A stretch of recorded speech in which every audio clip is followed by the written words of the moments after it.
Hi, welcome to Actual Spinster. My hair is wet, that's why my hair looks wet. Sorry. Today I'm just gonna go through all of the books that I've got so far this year. Yeah, I have been doing pretty well in terms of like reading my shelves, and whilst I haven't read every single book that has come in, I think I'm like pretty happy with how I'm going in terms of reading and book acquiring. I've basically been really intentional about the books that I've been bringing into my collection, or I've just been like impulsive.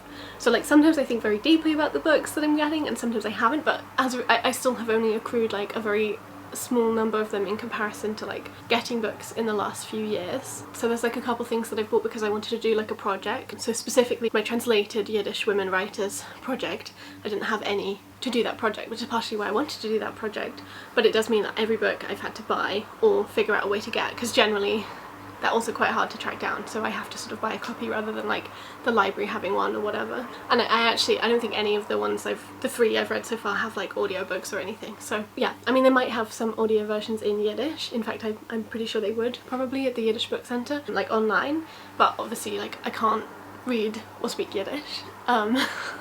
So yeah. I also have this book, the Book of Etta, which is the second book in Meg Ellison's like The Road to Nowhere, I think is what it's called, series, which I got at a second-hand bookshop because I thought I would love the first book, The Book of the Unnamed Midwife, but I actually had to DNF that about 100 pages in because it was just too violent for me. So yeah, I'm a bit sad about this, but I did buy this second-hand, so I don't feel that bad, and I'm going to give it back to the place where I bought it from, so they'll be making double money. There are also two books that I bought this year that aren't with me anymore because I've left them with my parents. So those are Dead Collections by Isaac Fellman, which I have read, and I read it in one day, travelling. I love archives, I love vampires, but the further away I get from it, the more kind of complicated feelings I guess I have about it, because there's some stuff about like basically stone butch lesbians in there. I don't really like what the book sort of feels like it's saying about them, or and about one specifically, but then she doesn't really get to speak directly in the novel, and I don't know, I have a lot of complicated feelings about it, and I feel like, you know, part of that is because I'm a high femme, and you know, I think not everybody going in to reading this book would feel the way I have, and I also think that I fell in love with the cover so much that the book was a disappointment, especially because the cover is like almost a bit misleading, like to some degree, to one of the characters specifically. I'm being very vague, but I will probably talk about this more in a wrap-up. But anyway, that's one book, and then the other book that I don't have with me is The Four Profound Weaves by R.B. Lemberg, which I have also read. I read for the Queer Lit Readathon, and it's also trans, and it was really lovely. It's this sort of, I think it counts as like a novella, set in this sort of world where there's like these different, I can't really remember what all of terminology is. There's these different like groupings of people, and it starts like in a desert encampment, and people weave carpets, that's more of the term, and they do so out of things like song and bone. Anyway, lots of different things, and also I've forgotten everybody's name. We start basically with these two main characters who are both in their 60s, they're both trans, and they're both kind of searching for something, or searching for kind of like to come to a place of knowledge, whether that be self-knowledge or like worldly knowledge, and yeah, we just follow their sort of journey together, and it's really sweet. I mean, I think it's very emotional, but yeah. One book that I didn't actually get this year, but I got as a Christmas present, but then it actually did arrive this year, I think, so it sort of it got a bit missed in terms of like books that I got last year, books I got this year, and that's Everfair by Nisi Shaw. And this book, I'm really excited to read it, and I haven't read it yet. I guess I sort of feel like, you know, I really want to like take my time with it and really focus on it, so maybe once, you know, my whole life has settled down a bit more, this will be my like summer reading, but I don't know, we'll see. But hopefully I will read this by the end of the year, because you know, it took me ages to track down this book. Like I asked in various local bookshops, and then they said that they would try to get one in for me, and then they told me that like it was out of print at the publisher, and so when I tried online I also couldn't find them, and then finally I did, and like and somebody was like, oh, I'll buy that for you for your birthday present. So yeah, thanks to my aunt. I think I'm going to talk about my Yiddish books like separately, and then I think I'll do sort of like in chronological order. So the same place that I got this book from I also picked up 2 other books at the same time, and then also this one, which I think I got after. I actually feel like maybe I got this in 2021, but I'll talk about it now anyway. But we'll start with these 2. So this is Call the Midwife by Judith, which is a non-fiction book, and it's what the TV show Call the Midwife is based on, and it says a true story of the East End in the 1950s. As we all know, I'm a freak about reproduction, pregnancy, all that sort of stuff, midwifery, so I am really interested in reading this, and I have been sort of looking for a second-hand copy of it for ages. Then I got a Marge Piercy book, Body of Glass, which in the US is called, I think it's called He, She and It, but I might be wrong. This is, I believe, about like a cyborg. I think there's also some, like, I think it's kind of also about like Judaism and like cyborgy and like golems, protective creatures made with the name of God. I don't know how much that kind of comes into it, but I do think that there's some, because Marge Piercy was Jewish and, you know, she wove Judaism into her stories. So, but I also think it's sort of going to be like eco-literature kind of thing. So yeah, very excited to read this, because Marge Piercy wrote one of the best books of all time, probably. And then the last book I got from that place is a Virago modern classic of Bid Me to Live by H.D., who was a modernist writer, poet, and I have read some of her work.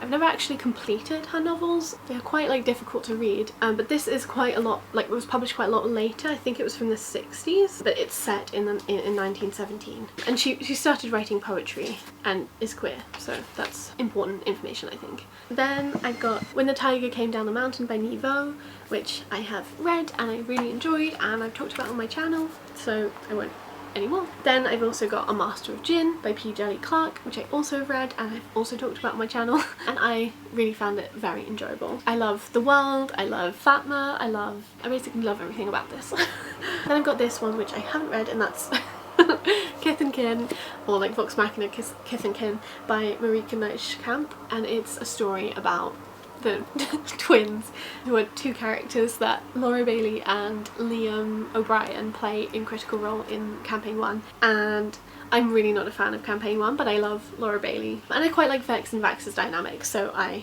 was interested in reading this. Yeah. It's quite like a large book, like it's the same size-ish as this large hardback, which like, I don't know, it's quite large, but the font isn't like that big, so. And then 2 books that I've most recently got. One is a non-fiction book called Jane Austen, Women, Politics and the Novel by Claudia L. Johnson, which I'll hopefully be reading soon, or at least like reading some of soon. It's got pretty small text. But it is also quite like large, which is nice, and has fairly large borders.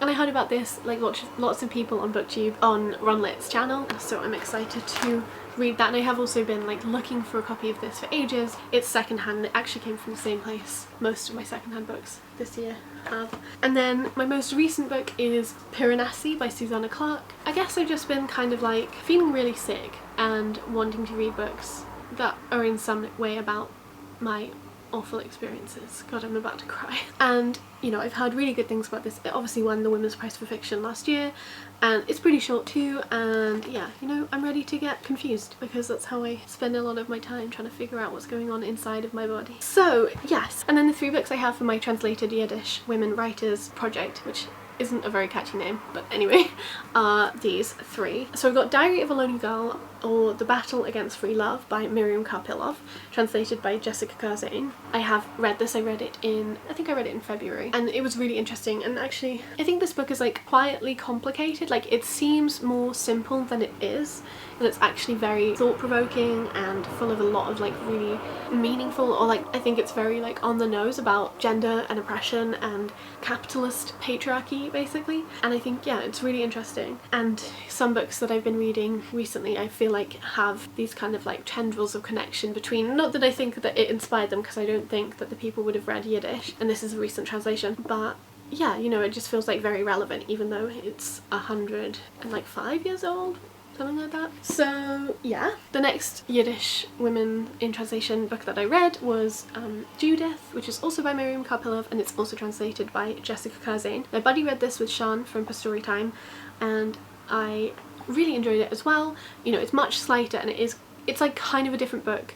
Well, it is obviously a different book, but like you can see the connections between the 2 books, but they tell quite different stories, or like from quite different perspectives, I guess I would say. And this one is an epistolary novel of letters between a woman called Judith and a man called, I don't remember his name, but like he's, yeah, it's between these two people. And it's pretty sad. I think it actually does have a subtitle going, oh yeah, A Tale of Love and Woe. That will give you like a little hint about what it's gonna be like. But this one's set a bit earlier than Diary of a Lonely Girl, and it's actually, yeah, in like the early 1900s, between Minsk, which was Russia then but is now Belarus. Or I think that's right. I think it is. Either way, it's set partially in America and partially in Eastern Europe. Joseph, that is the name of the guy. I think that those are the only two that are published in English, but I think she did write a lot more, so I'm hoping that they'll publish more, and maybe one day I'll read Yiddish. And then the next one was not a Miriam Kopylov. This is On the Landing, Stories by Yen Tamash, translated by Ellen Cassidy, which also actually has Jessica Curzane like involved in it. Oh, I meant to also say that the press that this is published in, Farley Press, I really love. They have a really nice description, and they seem to be like dedicated to marginalised languages. But yeah, so this is a collection of short stories, and I would say the first 40% focus on life in Soviet Moldova in the 1940s, and the last 60% focus on stories of people in Israel. The same kind of like people who experienced what life was like in Soviet Moldova, you know, like we don't get the same characters in the change, as far as I noticed, but it does very much feel like it's trying to do this kind of like people who experienced this are now experiencing this, and I really struggled with that. So yeah, I will probably talk about this in a wrap up, but I feel very ambivalent about it because I loved the first part of this collection. I thought it was really wonderfully written, extremely vivid, and just really full of like, I don't know, like depth of meaning and really interesting imagery, and then also this history that like I've never read about before, and really from like a women and girls perspective. The stories in the sort of Soviet Moldova or Lesser Arabia section, they do have through lines, like they have people who repeat in, you know, they follow on, so sometimes you get a glimpse of like a different perspective on the same event, or you hear about how somebody's doing like later on after an event. But they're all about displacement, they're all about this really violent treatment by the Soviets, and how, yeah, Jewish people were split up and forced to, you know, do manual labour, and were, you know, treated pretty appallingly. But then the stories set in Israel I really struggled with from like a political perspective, and then also because seeing them as a kind of like response to the violence that Jewish people experienced in places like Soviet Moldova made me really uncomfortable because of how Israel as a nation state displaced and continues to displace Palestinians. You know, it doesn't really feel like a just or fair thing to have happened. Do you know what I mean? Like, just because you were oppressed doesn't mean that you should oppress other people and make them experience the kinds of things you and your community have experienced, if that makes sense. Yeah. I don't know how much of that I'll keep in, but I will talk about this in as much depth as I can, because it was really interesting and I learnt a lot, but I also was very disappointed in the end. Those are all of the books that I've got so far this year. Let me know your thoughts about them. I think it's a really interesting collection of books, you know, because I'm driven by extremely weird desires sometimes. It can be very weird, like why I've done it. But yeah, let me know if you've read any of these, or if you'd like to after hearing me talk about them, or whatever. And also, like, if you'd be interested in buddy reading any of the ones that I haven't read, I would also be like interested to hear about that. That'd be cool. And I hope you're having a great day when you see this. Bye!